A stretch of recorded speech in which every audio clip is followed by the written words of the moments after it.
What up, everybody? Power Book 44, Season 2, Episode 5. Tommy sent his nephew D-Mac to Great Shores Youth Academy after killing the dirty cop Seamus.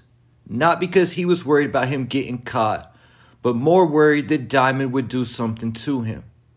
Diamond told Tommy, "I know that D-Mac is your nephew, but you're gonna have to figure something out, or I will." Diamond was worried that D-Mac was going to start running his mouth in the streets, possibly bragging about it, similar to what D-Wiz was doing on Raising Kanan Season 1.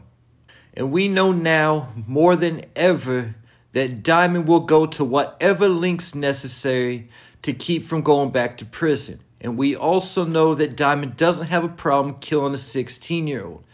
Diamond had no regard for Mad Dog, the boy who killed Leon, only being 16.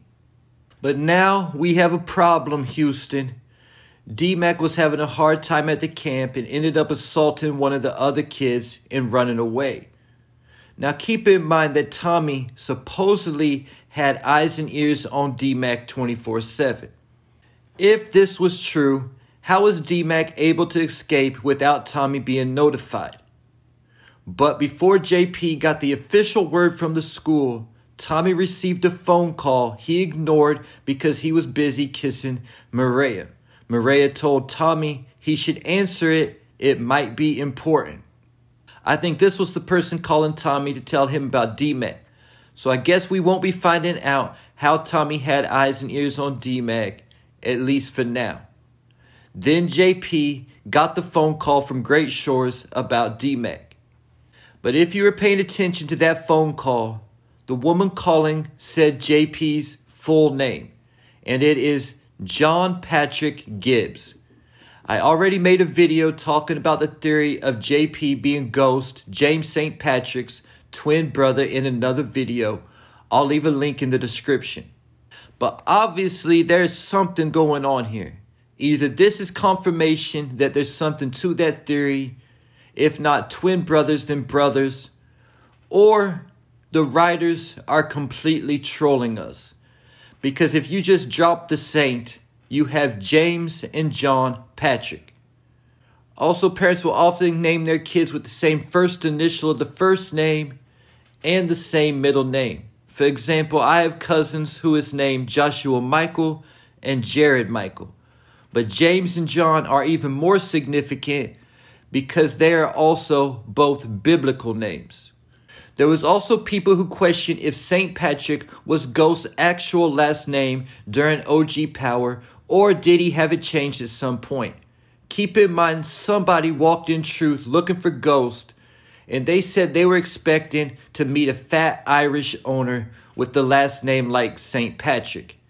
Is Ghost's real name actually James Patrick Gibbs?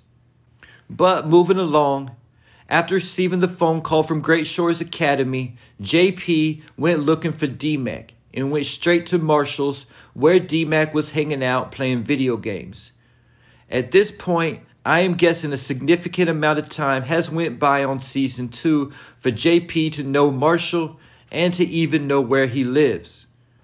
Keep in mind that Season 1, JP didn't even know D-Mac, let alone any of his friends or where they live at.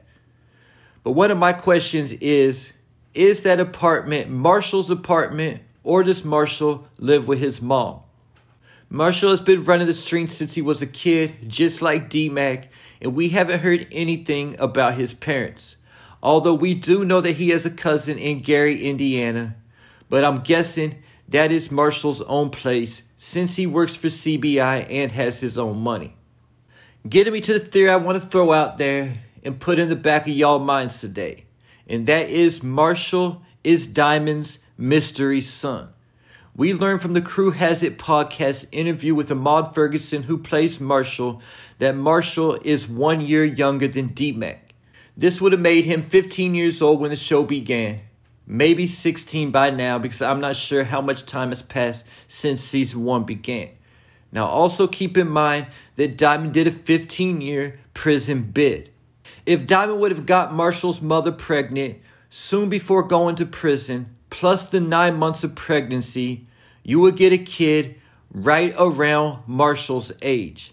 Add that to the fact we have not heard anything about Marshall's parents ever being mentioned. We do know that he has no supervision, whether he lives with his mom or on his own, because even season 1, he was staying out all hours of the night, going to clubs with Jenard, running around in the streets. So just like D-Mac, it seems like Marshall has no parents around. I've always wondered if D-Mac and Marshall met in foster care or something like that also. But when JP got to Marshall's, he was greeted by a very unhappy D-Mac who blamed JP for sending him to the camp. D-Mac told JP that he has bruises all over his body from that place, that they were trying to make him cut his dreads, and he's not going back. During this conversation, we saw JP try to blame Tommy, like we've seen him do regarding several other things before.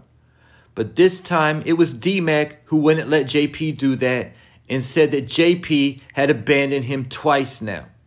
JP told D-Mac he would talk to Tommy and figure something out. But this hit home for JP because of him and Kate's relationship and how he threatened to kick her out if she didn't get clean. Because of that, when JP got home, he sat down and talked to Kate and accepted her amends. Then he went on to tell Kate that D-Mac was back in town. But before she could see him, JP would have to talk to Tommy. Getting me to what's going to happen next for D-Mac, JP, and Kate. Right now, I can see 3 different scenarios that could play out. First being when Tommy finds out that D-Mac is back in town, he sends D-Mac and JP to live with Kate in New York. Keep in mind of all the boxes at Kate's house when Tariq went there looking for Tommy on the Ghost Season 3 finale. Everyone assumed that Kate was moving to Chicago, which is a possibility. But there's also the possibility those boxes are there because JP and D-Mac were moving to New York. Going back to the interview with Ahmad Ferguson on the Crew Has It podcast, they asked him if there was any show that he would want to be on, what would it be? His answer straight up was he would want to be on Book 2 with Gianni and Michael. Was this a tease for Ghost Season 4? Because if D-Mac moves to New York, I'm sure his brother Marshall wouldn't be too far behind. And right now, Tariq and Brayden need a crew and some shooters for their war with the Tejadas, Noma, and Effie. The next scenario I could see playing out is Diamond finds out D-Mac is back in town and he lays his hands on D-Mac and causes a problem between Diamond and Tommy after Diamond thought Tommy killed D-Mac. There is the behind-the-scenes picture floating around the internet right now with Diamond having D-Mac pinned against the wall. So, if that scene is going to air, it's obviously going to be on episode 10. But since we know that D-Mac will survive, at least until Tommy goes back to New York, I can also see Marshall saving D-Mac from Diamond in the same type of way. Going back to the Crew podcast interview one more time, Ahmad said by the end of Season 2, we will really see D-Mac and Marshall's brotherhood evolve. And the final scenario I can see happening is Diamond forcing D-Mac to handle Mad Dog when he finds out D-Mac is back in town. This way Diamond doesn't have to get his hands dirty and cause problems within the coalition. But if he does ask D-Mac to get rid of Mad Dog, possibly during a coalition meeting, giving Diamond an alibi, this would also cause problems between Diamond and Tommy because Tommy don't want his nephew in the streets like that. And there you have it. Leave your thoughts, theories, and predictions in the comments.